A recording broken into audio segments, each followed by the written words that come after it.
This dance is about Radha and Krishna's divine love. In this dance, Radha is calling her friends, and with her friends, she's going to fetch water from the well. Now she has the clay pot on her head, and she's going to fetch the water. She's pulling the bucket from the well with the water and pouring that water into the clay pot. She's very happy in the beginning because she's going to get water with her friends, and then she hears the flute. She's kind of scared that Krishna will come and break her pot. I try to feel all these emotions, and I feel like I'm really Radha. I'm fighting with Krishna. I'm in love with Krishna.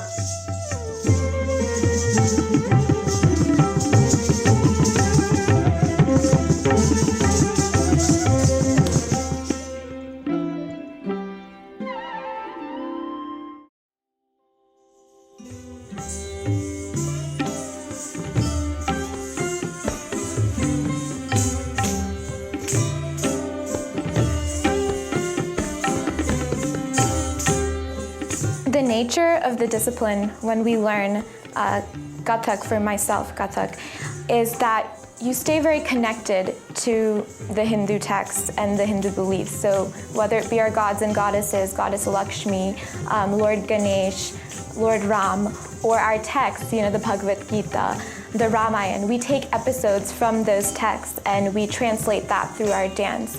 And that's how we can stay connected to our religion, to our culture, to whatever it means to us in the United States.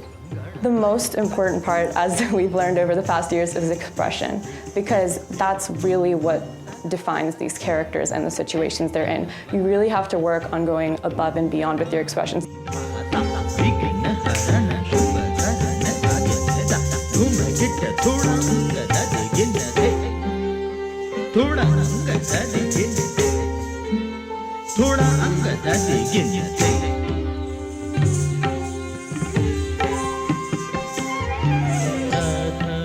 In India, we used to have 7, and now we have 9 different classical dance forms.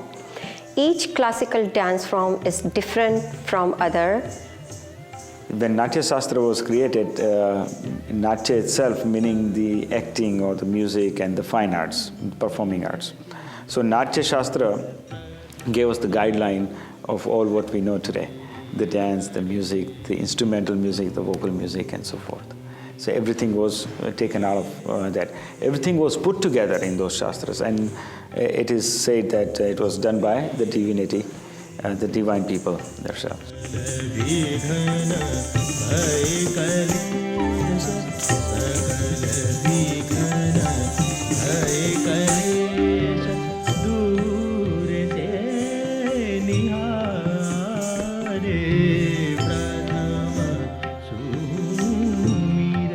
Kathak is from northern part of India, and the music is Hindi mostly, and the dresses we wear is different.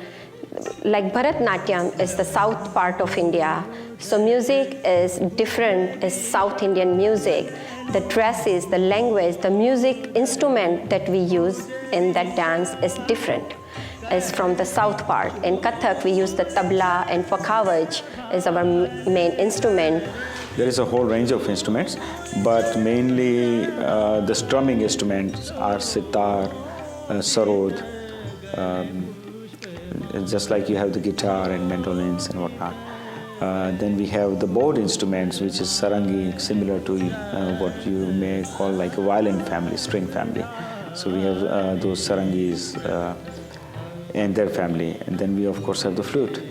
Lord Krishna's flute, who can mistake the bamboo flute, the greatest of all. Very expressive, very fast. Kathak has a very interesting background, actually. It originated as a temple dance in ancient India, and it was actually originally a form of communication with, the people. And through history, especially during the Mughal conquest, Kathak sort of took a little turn. And during the Mughal era, it went from being solely just a temple dance to also a court dance. Now here, Kathak, I guess adapted a lot of Mughal influence in the type of music and the type of expression and the type of pieces. And it kind of lost a little bit of its respect, but it has really primarily been a temple dance and a religious sort of a means of communicating the messages of the gods to the people. It's very religiously grounded in the sense that a lot of the pieces that we perform are from, stories from Hindu mythology, from the Gita, from the Ramayana or the Mahabharata. And so it basically takes these religious texts and, translates them through dance.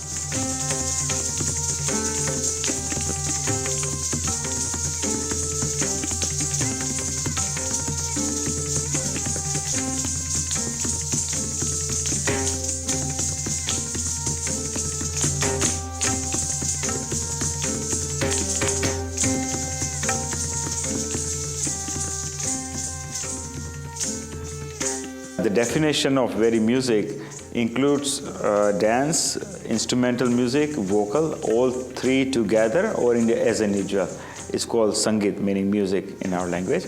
And the whole existence, whole purpose of this art form, the music, dance, and instrumental music, was to bring the good message, meaningful message of God and goddesses to the mass.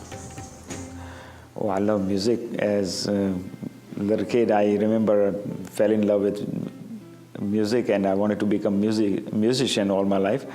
Ever since very early on, I was probably maybe 2-3 years old, barely had any senses, but I had love for music, I know that.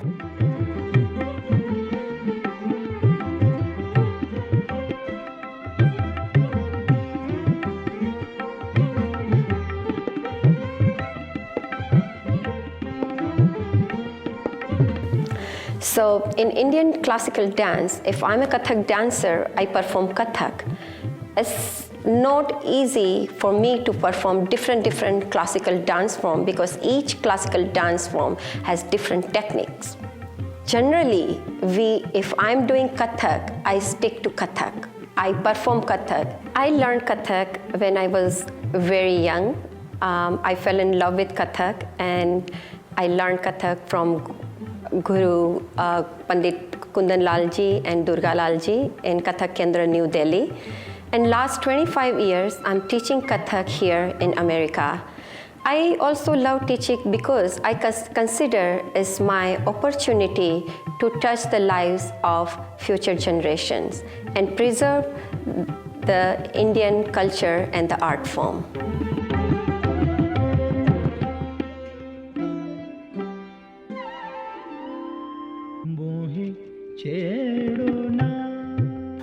I studied Indian classical vocal at a very early age. My late guru, Abdullah Tafrani. And from there, I moved to Bollywood for a few years and I worked there as a musician. I did some scoring also, arrangements, composing was side names, and I also sang. And after settling down here in US, we decided to teach, to, like my wife said earlier, to pass on this heritage, this culture, this beautiful form of music to our next generations. Just the nature of dance, that it's about preserving our culture, it's about preserving our art form, but at the same time it's continually evolving, so you have to strike that balance between the new and the traditional. And you do feel a sense of responsibility to balance both of those equally and convey those messages and those values the proper way.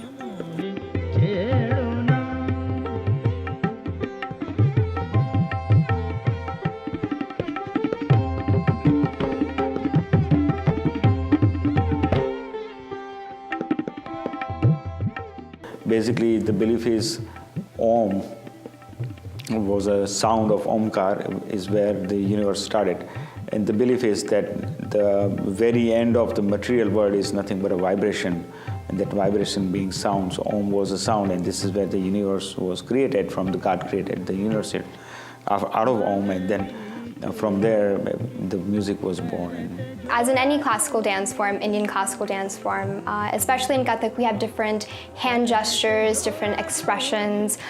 We have specific eye movements, neck movements, and all of these are, documented in, main classic books such as the Natya Shastra or the Abhinay Darpan. And these hand movements and facial expressions, they all have a particular meaning behind them. And so therefore, for an educated audience, and even for just the viewer, these hand gestures are very practical. Like for instance, if I'm showing the moon, I can show my hand like this, and it's very indicative of, or it's very illustrative of the things that we're trying to show.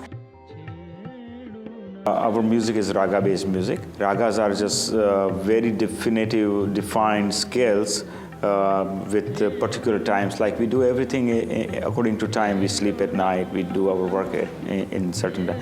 And also there are seasonal effects and whatnot. So all those occasions for different times, there are different modes, and to compensate those modes or to express those modes, the ragas were created, and those ragas also help us tell the right stories in a right tone. And Kathak is a very natural dance form. If I have to call someone, I will call someone, please come here. If I'm shy, if I have to cover my face, from like Radha, when she's shy, she cover her face. She hold well and cover her face and look, shy, smile. When Radha Krishna divine love, Krishna is teasing Radha and holding Radha's hand, and Radha is asking him to move away. Inside she likes it, she smiled, but she said, don't do that to me. So it's like mixed expression between love and anger. Kathak is famous for its footworks and circles, the technical part of Kathak.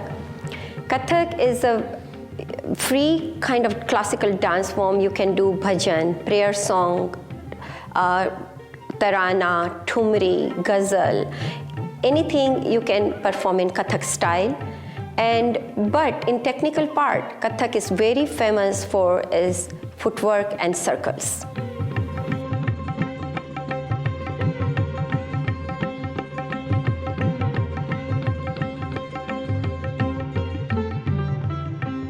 In Hinduism, the relationship of the guru and the shishya, which is the guru and the student, goes very far back. And it's not just related to dance, but it's an all-encompassing relationship that is portrayed through the religion itself and the culture of India. The guru is not simply a teacher. Yes, I'm guru to all my students, because Indian classical dance you learn with the guru shishya parampara. It's a traditional dance. Padmanabham. Padmanabham. Suresham. So there's a very special relationship with the guru and the student, and as the guru is believed to come before God, because it is from the guru that we receive all of our knowledge, and they are our main source of information. And that may not be the case today, because people go to university and go to school, but especially in earlier times, the guru was your teacher, and they were your main source of information. And I know that we can say as dancers, I think we attribute our talent of dance and our knowledge of dance mainly to our gurus. So for us, it's a very special relationship. So the thing with gungurus is gungurus are used in all Indian classical dance form, and sometimes even folk dance. Different classical forms have different types of ghungroos, but their main purpose is to serve as kind of highlighting the beats. Because Indian classical dance goes hand in hand with the intricate music, the different rhythms that we play with. Especially in Kathak, one of the main portions of Kathak is a technical aspect of the footwork. So these bells, the ghungroos, serve to highlight the different intricacies in the footwork, in the rhythms. For classical dancers, ghungroos are very sacred.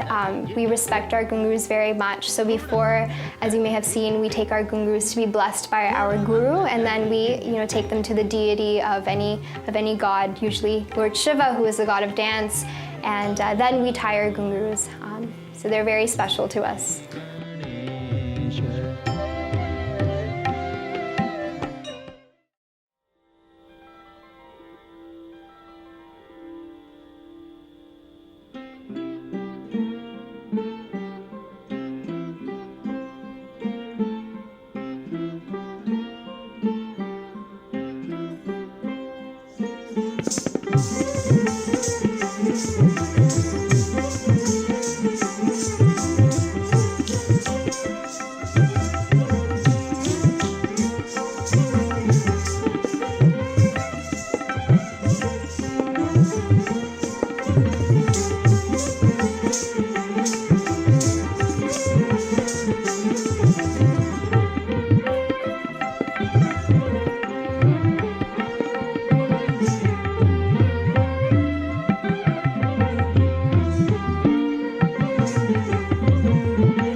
For me, dance is a very diverse form of art. There's all types of dances. I know in India there are 9 types of official classical dance forms and so many, types of folk dances. But one of the most beautiful things I think about dance is the way in which one can express themselves. And it's beautiful how you don't always need words, and you can express yourself through, motions and through rhythm and through the connection between the body and the music and the body and the mind. So spiritually, I come from a family that obviously we follow the Hindu faith, but it's never been a very strict disciplinary. It's been very free. You're allowed to believe what you want to the extent that you want. And I didn't necessarily see that much that I would connect to on the surface level with my faith. But when I became more involved with Indian classical dance, seeing what these stories, learning these stories, acting out these stories, understanding what they mean on the deeper level, not just the action, but the philosophy behind it, really helped me implement that philosophy, the philosophy to evolve, to treat everyone as you would want to be treated. It's a lifestyle, and I saw that lifestyle being directly translated in my dance discipline and hence in my own life. Because for me and a lot of my friends, I've talked to them about this, one of their biggest issues with being very religious is that they think whatever spiritual being they believe in, they feel very distant from that, and so they feel like they can't really connect to them. But with Kathak, you get an opportunity to really become the characters and show their emotions, think about how they react to certain things and why they're doing certain things. And that kind of bridges the gap. For example, Lord Krishna, I feel like if I just said Lord Krishna to someone else, they might just be like, oh, he's a god. If you mess with him, you're gonna get in trouble. But because of all the dance I've done and all the stories we've danced and all the guts, they're called guts, we've done that involve Krishna, I really feel like I know him. He's mischievous, he teases his best friend Radha, and it just really bridges that gap, and I feel more familiar and more comfortable with him. For me, it began as just a regular hobby, like it would for any regular child in the US, but slowly just the nature of Indian classical dance is such that it forces you to break down your mental, physical, spiritual, emotional levels and reconstruct yourself. And it started when I was just a preteen. I realized that it was helping me. It was helping me in school. It was helping me just socialize, carry myself. And as I got older and I took even more notice of that, I realized that it's really helping me evolve, and only in the right direction. Dancing makes me feel more connected to my religion. Cultural dance actually plays a huge part in your cultural identity, which is a mix of everything. It's not stagnant, it's constantly changing based on your new experiences and where you go and your new opinions. And I think Kathak has played, a huge part in shaping who I am today. Maybe because it's just something that I've always connected with. You transcend just the physical and the material. When you're doing it, yes, it's fun.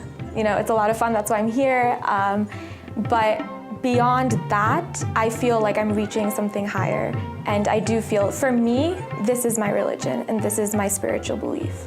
And so it's just, you feel content. I feel the most satisfied when I dance.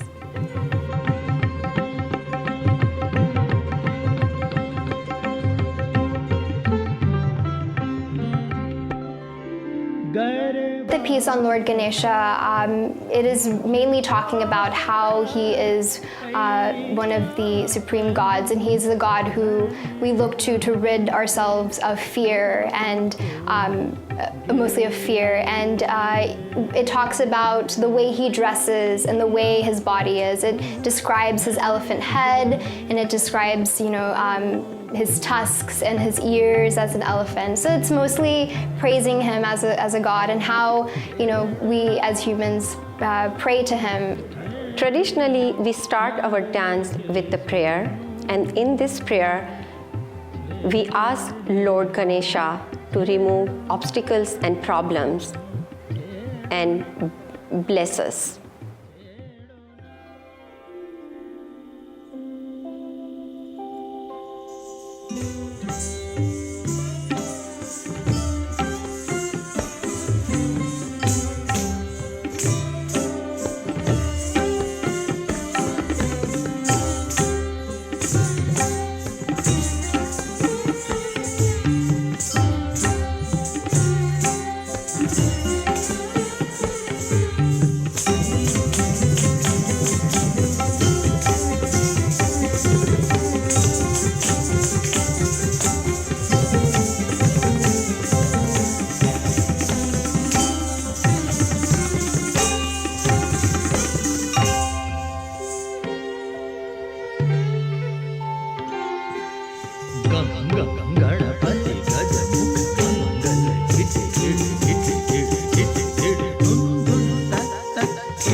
लड़ी